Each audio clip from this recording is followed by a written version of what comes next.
But based on what Trump has said during his campaign and what he's done in the past, we expect that some of the laws that he put into effect back in 2017, which are scheduled to sunset or scheduled to end, he's looking to extend those potentially. The estate tax and the gift tax for a non-US person, applies only to their US assets. So if they buy stock or real estate, they only have a $60,000 exemption. So anything that's valued above that amount, if they somehow passed away, would be subject to the tax. And as you mentioned, is up to 40%. Sometimes they have spent their whole life in the US and they are just now moving to Singapore, so they want advice on how to handle their US taxes now that they've just left the US, and things sometimes get more complicated at that point. So it's not only thinking about what type of trust, what type of planning you're trying to do, but also thinking about where to do that planning and where to set it up. Hello everyone, welcome to David Joshua live talk show, and this with me today is Jared Garfield, all the way from US, or maybe I think he's now staying in Singapore, right? Yeah, so basically Jared is a US tax attorney, currently residing in Singapore, serving us over here, and I had a chance to meet up with him for some of my clients' estate planning needs, those of them who either have US assets or who are US persons, or they are US beneficiaries, and they have US beneficiaries for their estate plan. And I've learned quite a few awesome things, and I invited Jared today to share with us some of his insights and his wisdom in this matter. Hi Jared, how are you? I'm good. Thank you for having me on. I appreciate it. Yeah, maybe let us know a bit more about what you do. Sure. Yeah, so I'm with the firm Hone Maxwell LLP, and we are a US-based law firm. We have an office, our primary office is in San Diego, California, but we also have an office here in Singapore, which we started this year, and we have an office in Tijuana, Mexico as well. And we help people with US tax, and we also help with US corporate legal issues as well. So most of our clients will either be a US citizen or US green card holder, or if they're not, they might have US investments like US stock or real estate, and we help them navigate the US tax system, which can sometimes be quite complex. I think nowadays, even more so with Donald Trump taking office. Maybe we can start a bit with your insights to our listeners here. What are the biggest changes given Trump's reign and in his presidential win? Yeah. So right now it's still a bit uncertain how exactly it will all play out. But based on what Trump has said during his campaign and what he's done in the past, we expect that some of the laws that he put into effect back in 2017, which are scheduled to sunset or scheduled to end, he's looking to extend those potentially. I think from a wealth planning perspective, the main thing that we're looking at is the estate tax exemption, which maybe we can discuss a bit more later on what that is, but that mainly affects Americans who are trying to protect their wealth from the estate tax. So that will go into planning for them. But mainly we're looking to see what he'll do with the tariffs. That's still an open question. And then he's probably going to look to extend some of the laws that he had enacted previously. I see. Okay, so let's not go into too much of detail here yet, right? I would like to save that for the later part. So what about for people like us in Singapore? Right? Maybe you can share like any of the taxes, be it already existed or any upcoming taxes that potentially affects Singaporean investors. Sure. I think that there probably won't be too much changes for investors. I think one thing, if you are interested in investing into a US business, I believe Trump is planning to reduce the corporate tax rate, which could make that investment a bit more attractive. But from a wealth planning perspective, I think that for non-Americans, that the Trump tax changes don't seem to have too much effect, but we'll have to wait and see what actually gets enacted. It's possible that there could be some change. All right, so why not we discuss about what are things that are present right now? Right, so for example, a Singaporean who invests, or anyone who is non-US persons, and they invest in the US cited assets in a way, right? Where we define that as maybe US stocks, US ETFs, and probably US businesses and properties. right? So can you explain a bit more what are the tax implications that we are imposed on us? Yes. So the US has two main types of taxes. I like to split them up. In one area, we have the income tax, and on the other side, we have what we call transfer taxes, which includes an estate tax and a gift tax. So these are the main taxes that would affect a non-US person, because a lot of non-US persons, they like to invest in US companies through the stock market. They like to buy stock. They maybe like to buy some US real property as well.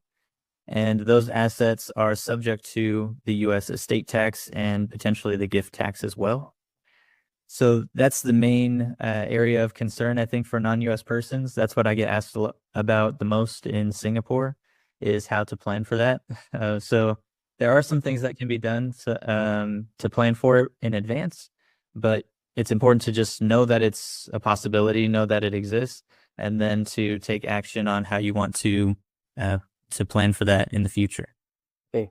Having said that, whether it exists, I believe one thing that most people are not aware, right, when they invest in US stocks is that, hey, if I somehow pass on and I actually have to pay a pretty hefty estate tax in a range between $18,000 to 18% to 40% on a tiered basis, anything above $60,000.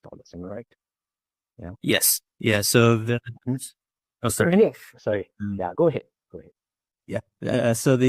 As you mentioned, the estate tax and the gift tax for a non-US person applies only to their US assets. So if they buy stock or real estate, they only have a $60,000 exemption. So anything that's valued above that amount, if they somehow passed away, would be subject to the tax. And as you mentioned, is up to 40%.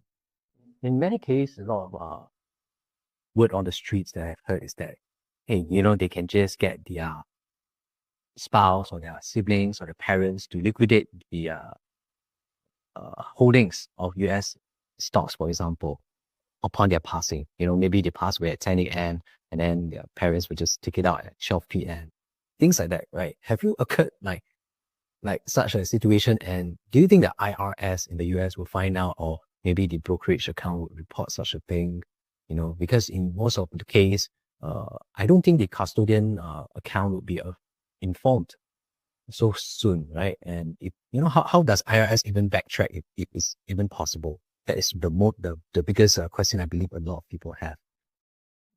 Yeah, it is something that comes up from time to time. And as an attorney, I don't advise anyone to proceed with such a plan, because it is potentially fraudulent activity, and if you were discovered, could lead to potential criminal penalties in the US. So I think from a planning perspective, I always like to imagine that the IRS knows everything that I know, and we'll plan based on that, so that if anything is discovered, then we're still in good shape because we did it by the book. But yeah, that's come up from time to time. I think the main sticking points could be with the financial institution that's holding the funds. They may request to see that the estate duty's been paid before they'll transfer the name on the account. Potentially, if you have an executor of the estate, they might want to see that it's been done before they'll proceed with transferring the assets. So it will vary case by case, but I think it's best to just plan in advance, because we have some good options available for planning for this. So I think it's not necessary to take such a risky approach. Oh, very good answer. I guess in the US, right, because as people outside the US, we are not so familiar with the way that the IRS or the government functions. In Singapore, we are definitely very afraid where the IRS or the income tax people, they would somehow find out, right? Is it such in US? Does the US people fear the IRS, or a bit concern of them looking behind their back at all times, or is the IRS a bit more relaxed? I think that there is some fear of the IRS. Most people in the US that I've talked to don't want any issues with the IRS.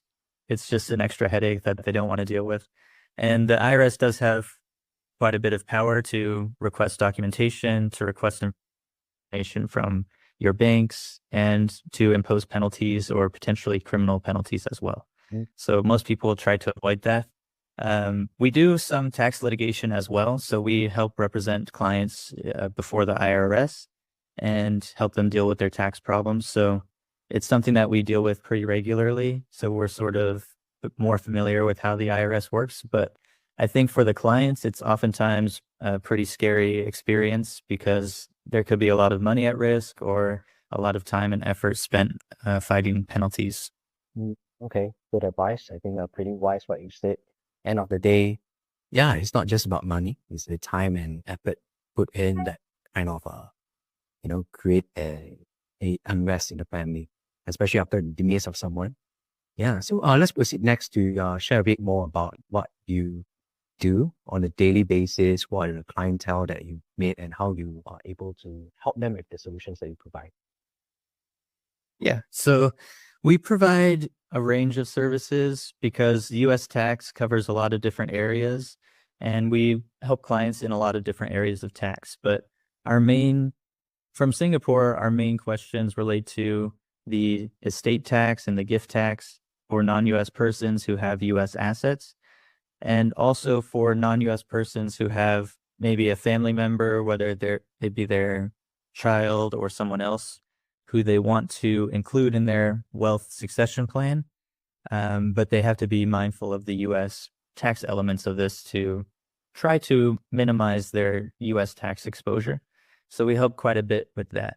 I think a lot of the work that we do is only a small part of what the client's overall plan is. If they're not a U.S. person and all of their wealth is outside of the U.S., and maybe only they have a family member or a stock portfolio or maybe some properties in the U.S., then usually our advice is only just a small portion of what they're actually working on.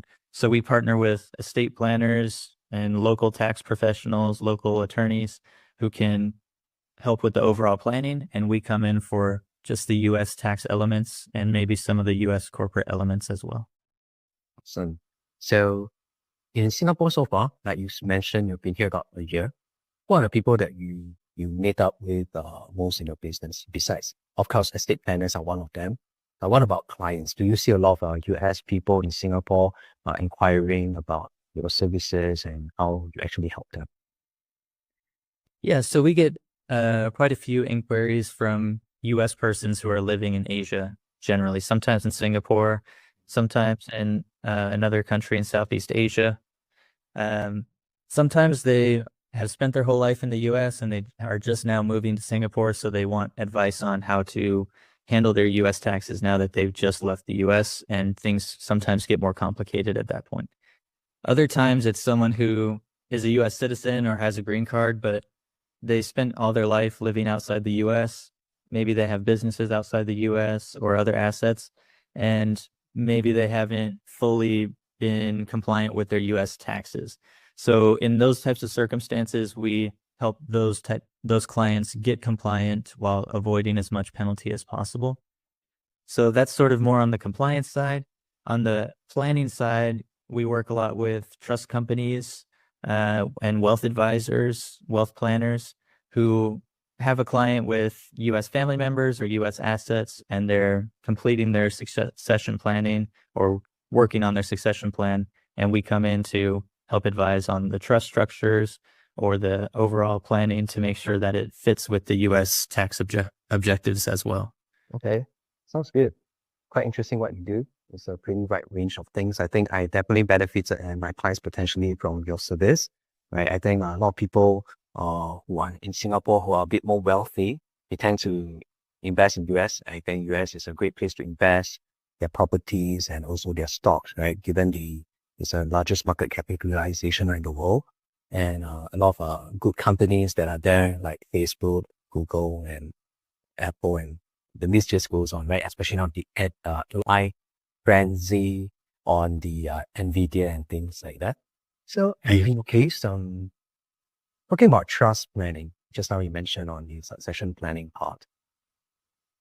What are the cases of people that you see would require trust planning? And I would want to link this back to the point that you brought up in the start, where we talk about like estate taxes with Trump coming in, right? Whether they will keep the estate taxes, the same, and what's the probably the, what's it called? The threshold, is it? Or something like that. Maybe I'll let you explain a bit more. Yeah.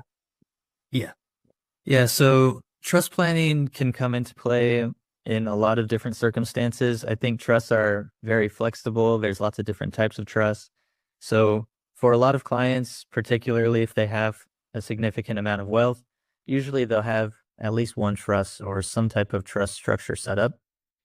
As you mentioned with the estate tax exemptions, so I'll sort of just explain. I like to think of two separate regimes of estate tax. One is for U.S. persons, one's for non-U.S. persons.